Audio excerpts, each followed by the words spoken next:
राष्ट्र सर्वप्रथम, राष्ट्र सर्वप्रथम, राष्ट्र सर्वप्रथम, राष्ट्र सर्वप्रथम। उन्नाव लोकसभा क्षेत्र में आयोजित जनसभा में उत्तर प्रदेश के मुख्यमंत्री योगी आदित्यनाथ ने प्रतिभाग किया। इस अवसर पर सभा को संबोधित करते हुए सीएम योगी ने कहा कि पूरे देश में लोकसभा चुनाव के 2 चरण संपन्न हो चुके हैं और 7 मई को तीसरे चरण का चुनाव है। उन्होंने कहा कि 2 चरणों में 191 सीटों पर हुए मतदान बता रहे हैं कि एक बार फिर मोदी सरकार बनने जा रही है। सीएम ने कहा कि पिछले 10 वर्षों में पीएम मोदी ने भारत में उल्लेखनीय परिवर्तन किए हैं। वहीं उन्होंने पीएम मोदी द्वारा किए गए विकास कार्यों की प्रशंसा की। इसके साथ ही सीएम ने जनता से इस चुनाव में बीजेपी को वोट देने की अपील की। आज मुझे लोकतंत्र के इस महापर्व के लिए आप सबका आह्वान करने के लिए पुनः आपके बीच में आने का सौभाग्य प्राप्त हुआ है। बहनों और भाइयों, पूरे देश के अंदर लोकसभा के 2 चरण संपन्न हो चुके हैं। कल तीसरे चरण का मतदान होगा। अब तक के 2 चरण 191 सीटों पर चुनाव हुए हैं और देश के अंदर जो रुझान है वे रुझान बताते हैं कि फिर एक बार मोदी सरकार। पिछले 10 वर्ष के अंदर भारत में जो परिवर्तन करके मोदी जी ने दिखाया है, इसके प्रति आम जनमानस के मन में एक सम्मान और श्रद्धा का भाव है और हर व्यक्ति चाहता है कि मोदी जी तीसरी बार देश के प्रधानमंत्री बने।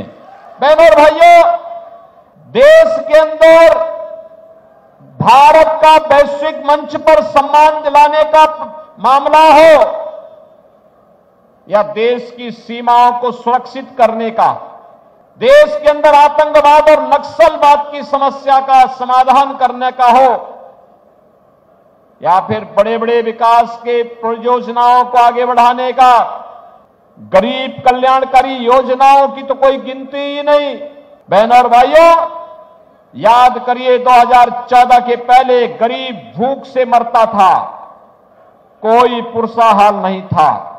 बहनों और भाइयों, 2014 के बाद का भारत, आज 80 करोड़ लोग देश के अंदर फ्री में राशन की सुविधा प्राप्त कर रहे हैं। 80 करोड़ लोग, 60 करोड़ लोगों को आयुष्मान भारत की सुविधा मिल रही है।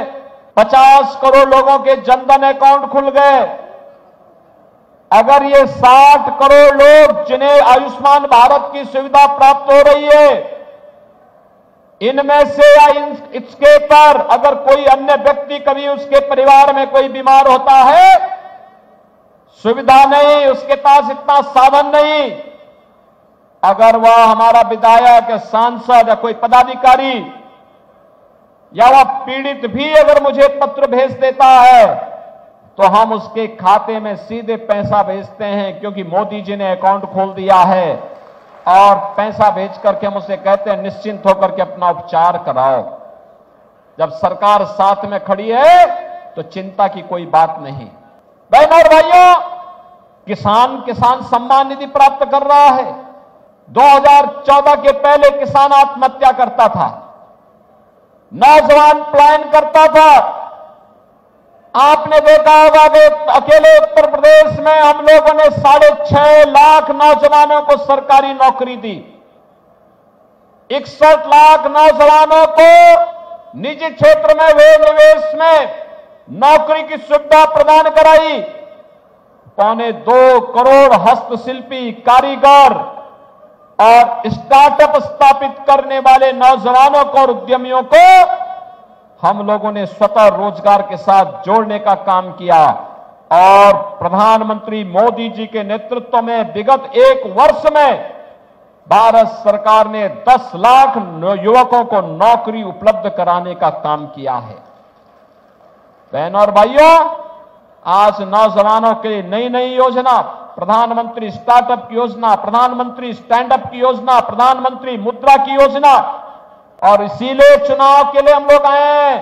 इस चुनाव में भारतीय जनता पार्टी के चुनाव चिन्ह कमल के फूल के साथ एक एक मतदाता को मतदान केंद्र पर ले जा करके मतदान करना है, क्योंकि आत्मनिर्भर भारत का मतलब आत्मनिर्भर युवा, आत्मनिर्भर भारत का मतलब आत्मनिर्भर महिला, आत्मनिर्भर व्यापारी, आत्मनिर्भर किसान, आत्मनिर्भर श्रमिक, और जब ये सभी तबका आत्मनिर्भर होता है बहनों और भाइयों, तो भारत आत्मनिर्भर होता है, और भारत आत्मनिर्भर होता है तो दुनिया की एक ताकत बनती है। विकसित भारत की संकल्पना को आगे बढ़ाने में मदद मिलती है, और उसी विकसित भारत के लिए आज हम सब आपके पास समर्थन मांगने के लिए आए हैं।